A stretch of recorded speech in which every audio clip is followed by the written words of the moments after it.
We learned that we can bring Photoshop documents in either flattened or with their layers as a sequence. Now, that's exactly what I've done here. I brought in the logo, and if I click on the folder that was created when I imported, I can see all the elements that I have to work with. It's actually 5 layers, the 4 parts of the logo, and the artist actually gave me a complete logo. If I want to work with this, Premiere created a sequence with all of these layers properly positioned. All I have to do is grab that sequence and drop it into my existing sequence. And I don't want to change the sequence settings because I want it to match the sequence of the rest of my video clips. So I'm going to say keep existing settings. And if I put my cursor over it, I can see it says Delight Gluten-Free Magazine. But I want to animate this. So the trick is to step inside of the graphic. And I can do that simply by double-clicking on the graphic, and now I have a second tab open with all the contents. Let me go ahead and bring this down to the bottom because I want you to be able to see all of these elements.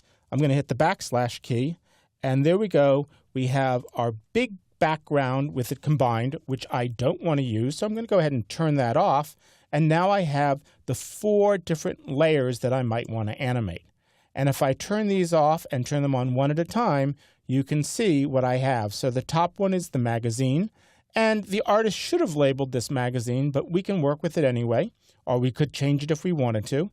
The next one is delightful food, delightful fun, gluten-free, and of course the logo of the magazine. So I can take these images and animate them. For instance, I want delight to be the primary thing the viewer sees, so I'm just going to go ahead and grab the other elements and slide them over so they don't even appear in my timeline until I'm ready for them. Now I want the word delight to animate in. I want it to be in by about 1 second, so I'm going to place my cursor at 1 second, load this layer into my source window, go to Effects Control, and under Motion, I'm going to lock in the position and the scale. Now I can simply go back to the beginning. If I want to work with this, the easiest way to do that is to click on the motion wireframe, and now I can grab the word delight and drag it off screen to the position where I want it to start entering my frame. Once I have that done, I can decide how I want these elements to come in. I think I'm going to take the magazine element, which was our top layer, and again, I want to go to where I want it to settle. I have it loaded in, go to the Effects Control, click on Motion, Position, and Scale are perfect, and then I go back to the beginning of that clip where it's off screen, and in this case, I just want it to float up straight from the bottom. So I'm going to just drag it straight down. Now, if you can't grab it because it's a layer that's behind the top layer, just again, go ahead, click on that little box, grab magazine, and we will bring it down so it's directly off screen.